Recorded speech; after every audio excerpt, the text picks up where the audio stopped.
What I'm seeing is I see a hungry Crawford, a Crawford that has been looking for the opportunity for a long time, finally getting the opportunity, and really ready to grab. And it's exciting. You know, Terence is freakishly strong.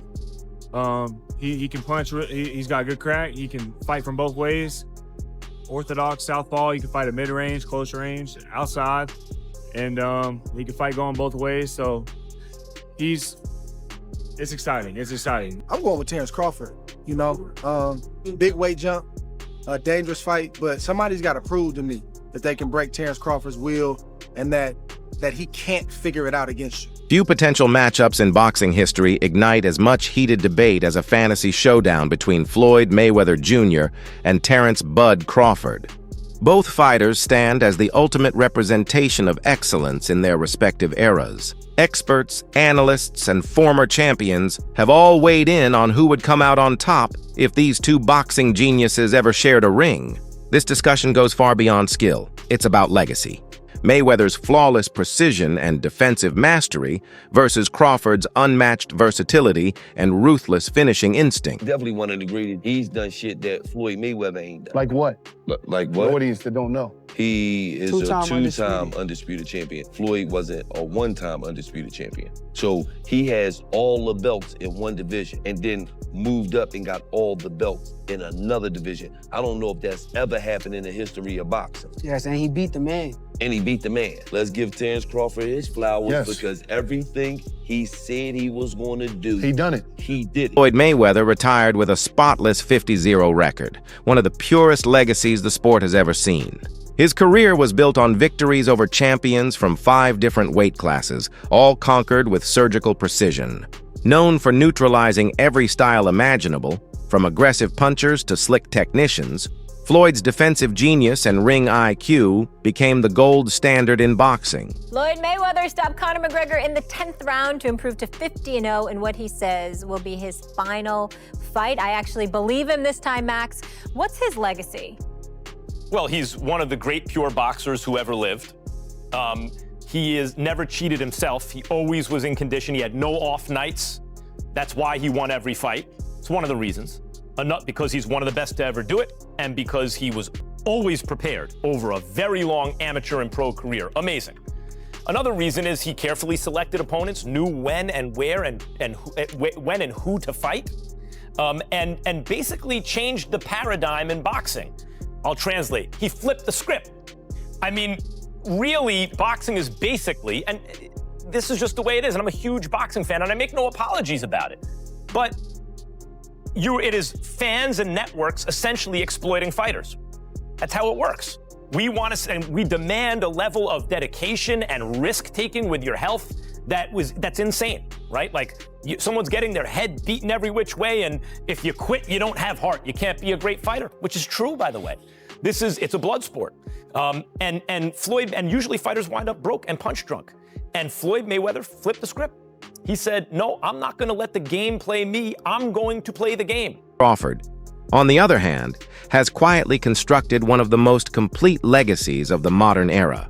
Becoming an undisputed champion in multiple divisions, he's proven capable of adapting to every style that's come his way. With switch-hitting brilliance, sharp timing, and explosive power, Crawford has evolved into a nightmare for any opponent.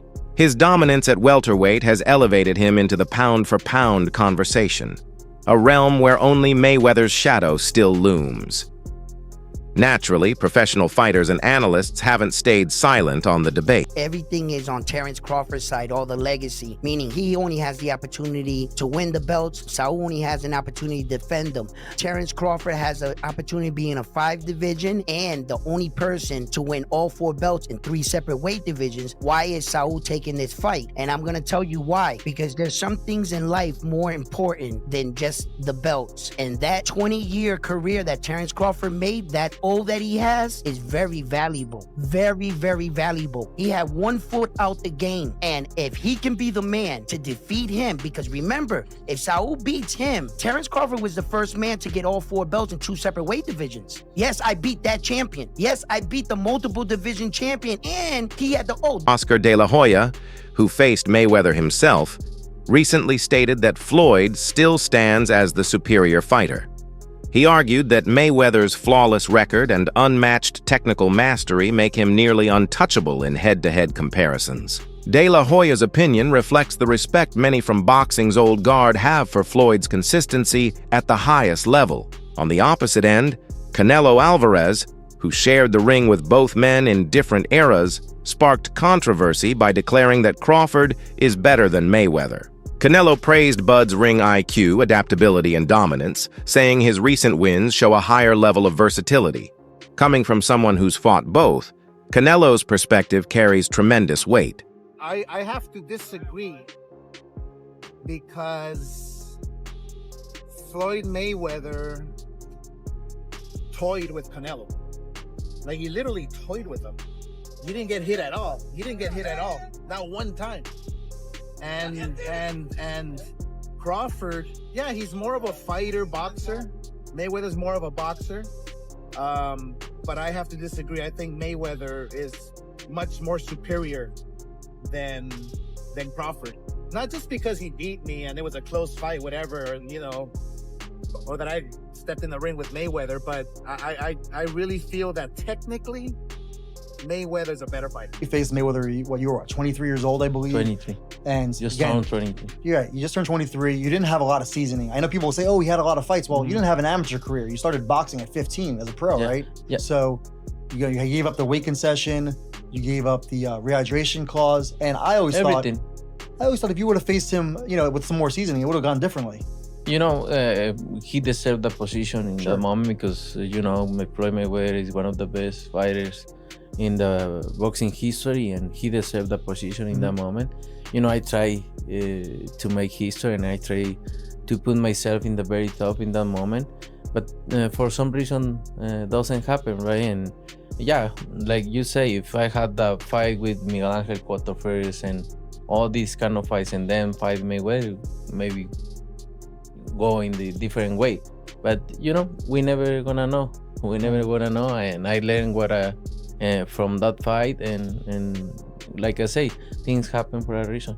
Former world champion Shane Mosley, another fighter who went 12 rounds with Mayweather, leaned slightly toward Crawford in this fantasy matchup. He believes Bud's complete arsenal, his angles, explosiveness, and unpredictable rhythm makes him a more dangerous and well-rounded fighter than Floyd. Mosley's insight carries value.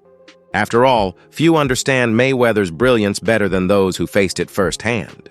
But even he admits Crawford presents offensive threats that Floyd never truly had to deal with in his era. Do you think's better out of those two, Crawford or Mayweather? I think Crawford is better, bigger. Like he's actually, he moved in weight class, and I would say Crawford is a better fight all around fighter. Mayweather's really good too, though. You can knock him as well. You know, he's very talented. It would have been a tough fight, but I think Crawford would have had the edge over Mayweather because of the long arms and because he's bigger. You know what I'm saying? And he would have kept him at bay. It would have been hard for Mayweather to counter, maybe. But Mayweather's definitely a technician. I mean, it's, like Crawford said, you know, Mayweather has his era, and Crawford, this is his era. Still, Mosley has also made it clear that while he admires Crawford's skills, Mayweather remains no easy puzzle to solve. He's emphasized time and again that Floyd's defensive precision, discipline, and mental control make him one of the most difficult fighters in history to beat. It's a reminder that while Bud may possess more offensive variety, Floyd's defense remains a fortress no one has ever truly broken through. About his power. When you attack Floyd, he has a way of making you run into it and you feel the power, like a collision. But when you kind of box away from him, yes, he has power, but not like he does when you're trying to attack him. He's not weak, he's strong. Like I say, he trains hard and he does all the things you're supposed to do as a fighter or as a champion to be the best.